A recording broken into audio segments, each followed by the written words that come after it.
murders and the kill.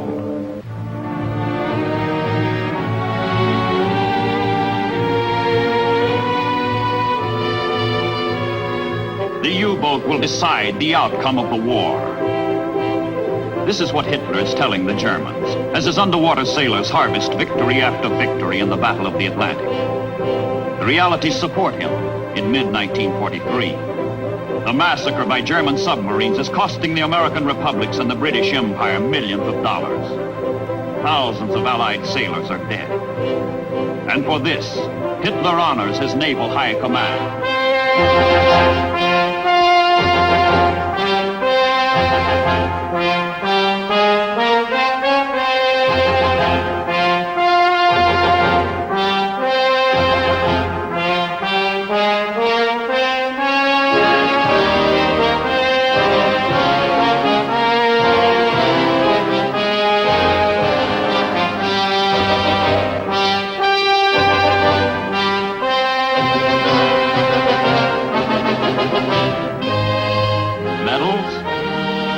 And more medals.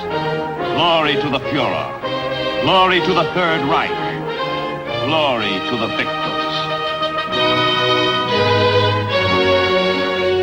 Hitler presses his propaganda machine to the ultimate, squeezing each drop of triumph out of each victory. Every German is told his submarines threaten the entire Allied war effort with collapse. Germany rejoices in the news that if the United States and Great Britain continue losing at sea, they will be defeated everywhere.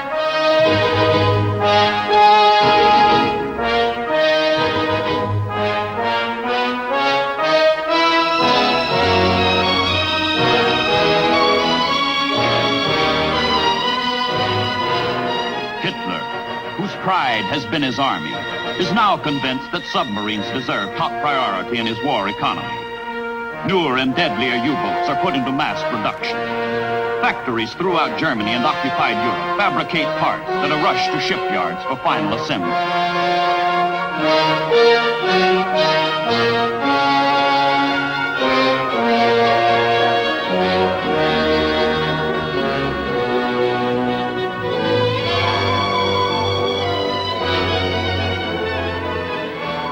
But as the Nazis turn out newer and more murderous models, the doom of the submarine is being sealed by the Allies.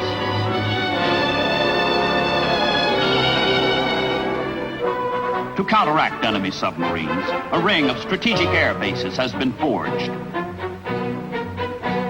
One by one, key areas are developed from which planes can cover most of the Atlantic with an umbrella of aircraft. Step by step, the sea becomes as deadly for the Germans as they have made it for the Allies.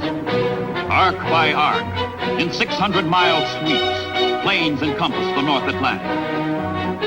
Sector by sector, aircraft, one of the most potent of anti-submarine weapons, spreads its protection over ocean routes and coastal lanes. Base by base, planes reach out, curtailing the range and speed of the U-boats by keeping them submerged. Area by area, protection grows as the mere presence of aircraft overhead discourages attacks on convoys, breaking the morale of U-boat crews.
center ocean gap, the black pit, left uncovered by land-based planes.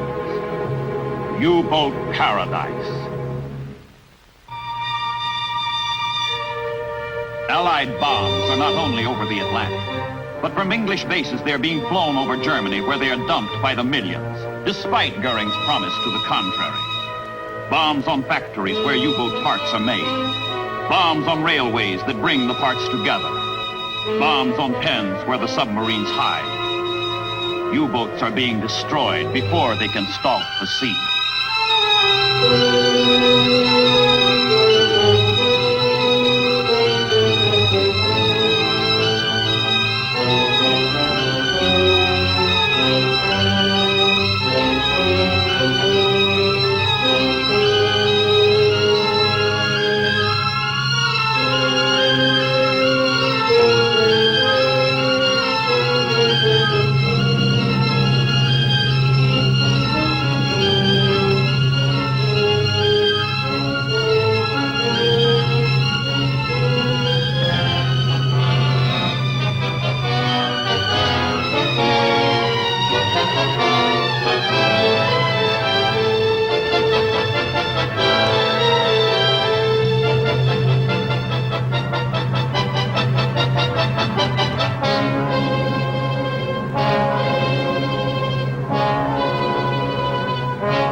And in the United States, shipyards work around the clock to supply part of the answer to the challenge of the mid-ocean black pit, where U-boats still roam unmolested. Critical materials and supplies are diverted to the construction of a new class of ship in the United States Navy, officially designated the CVE. Their crews will call them jeep carriers or baby flat tops. But jeep carriers alone are not enough. The Navy begins training pilot candidates with special aptitudes and building the planes for those who pass the rigid test. All three elements of the plan: building the ships, training the men, turning out the planes, progress simultaneously in an all-out effort aimed at killing enemy submarines.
Great Lakes steamers have been converted into seagoing schools, where pilots learn to negotiate tiny, unstable flight decks.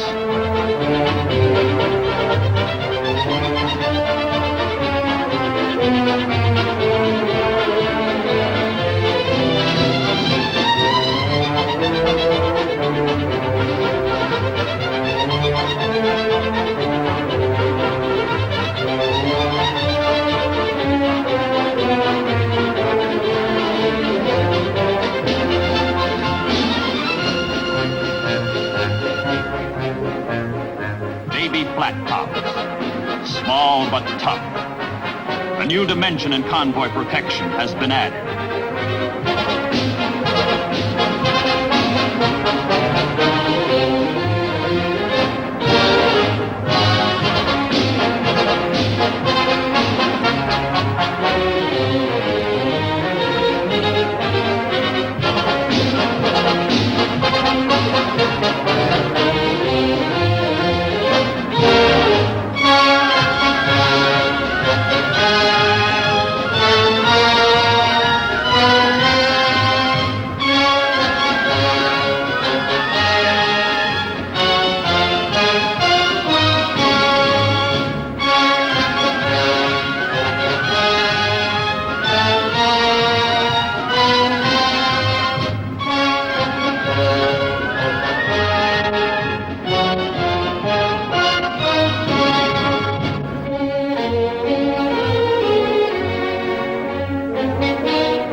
Umbrella with them, cargo and troop ships can safely sail across the fatal mid-ocean gap, soon to be U-boat hell.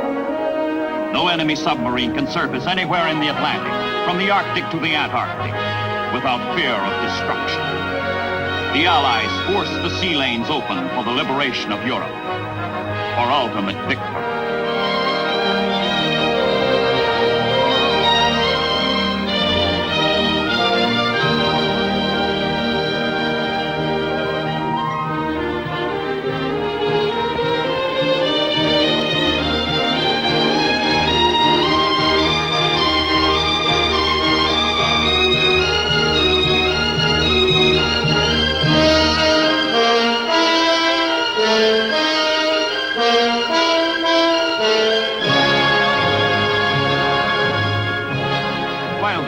Are being run down on 100 ocean fronts, another campaign is being waged against them ashore. The 10th Fleet, which has no ships and will never put to sea, is the directing mind of anti-submarine warfare. Its function is to coordinate all intelligence, ships, and devices used against enemy submarines, and devise the best possible protection for Allied shipping. It replaces haphazard methods with a unified assault against the U-boats. Ships designed to kill U-boats. The destroyer escorts are the final, basic component needed to annihilate the Germans operating under the Atlantic. The ships and the gallant sailors who manned them.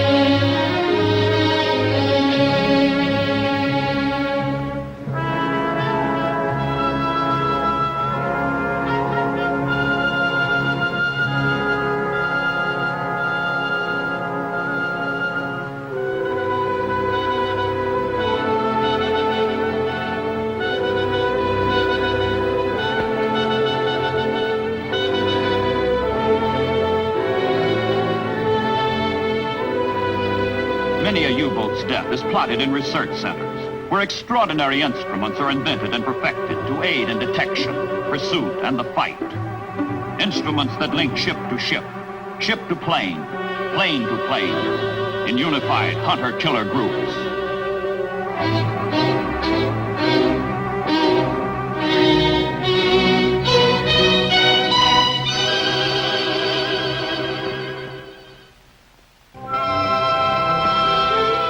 The Jeep carrier, Guadalcanal, has one of the most exciting tales to tell of the Allied victory in the Battle of the Atlantic. On June the 4th, 1944, 2 days before the Normandy invasion, the Guadalcanal, with escorts, is cruising off the Azores in search of prowling submarines. She already has 4 kills to her credit and is looking for more, but this time with an added flourish. She has her heart set not on sinking another submarine, but on capturing one. All hands in the task group are looking for trouble.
Then it comes.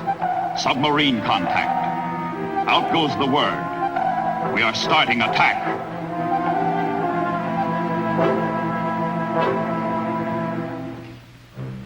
Inside the unsuspecting submarine, everything is relaxed and routine. It is Sunday and the Germans are taking it easy. But there is a surprise in store for them.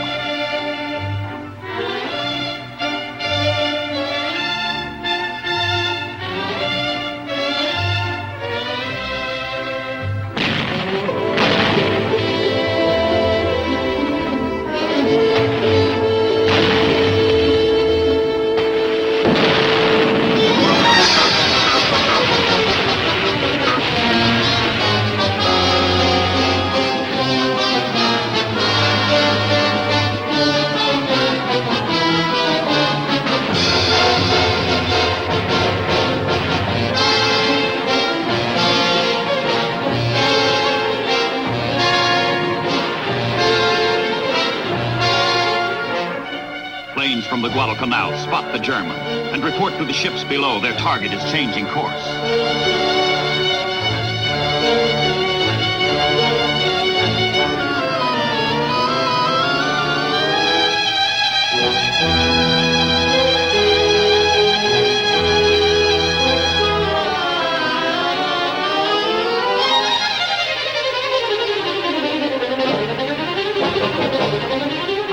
One of the planes swoops down to mark the U-boat's location with machine gun fire.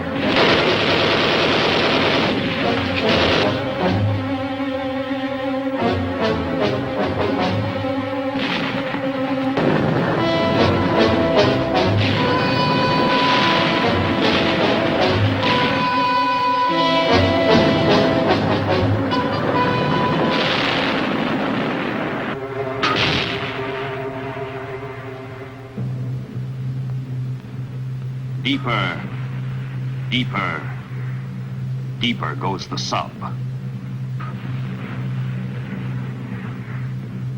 Cut the engines. Silence. But there is no escape.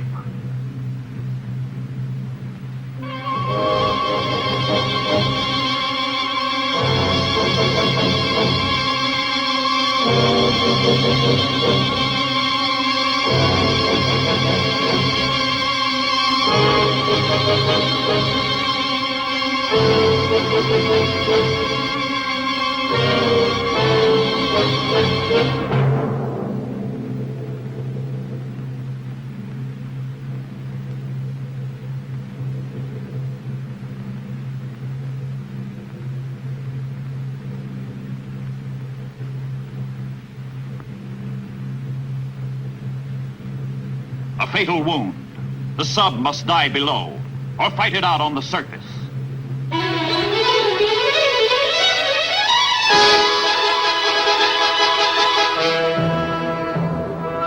She's coming up.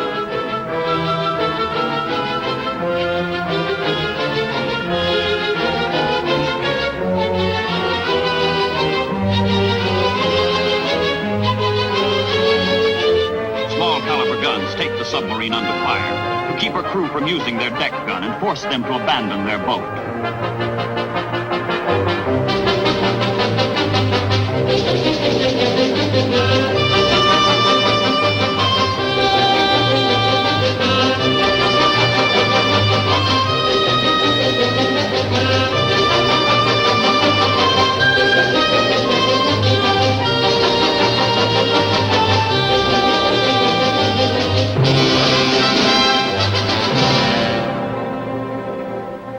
ancient order rings out.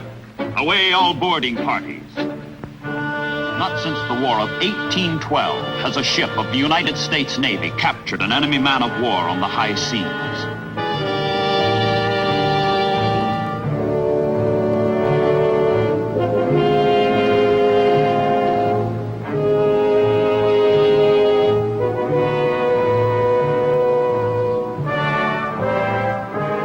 German sailors are taken prisoner, including the captain of U-505.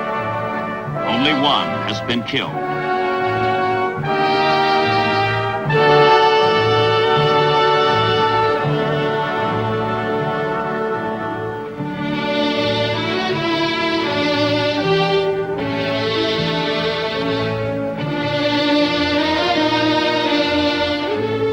The Guadalcanal brings her prize, defeated and helpless, alongside for towing back to Bermuda. And with the U-505 vanishes the German dream for conquest of the Atlantic.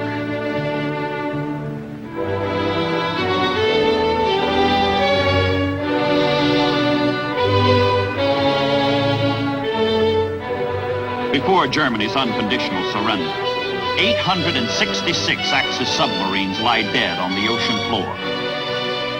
Victory in the Battle of the Atlantic is the result of teamwork between the Allies and integration of all weapons.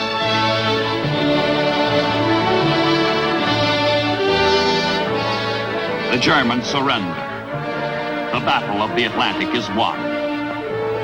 The desperate, vicious struggle is over. To Allied airmen and sailors who have restored freedom to the seas, all honor for making victory possible in World War II.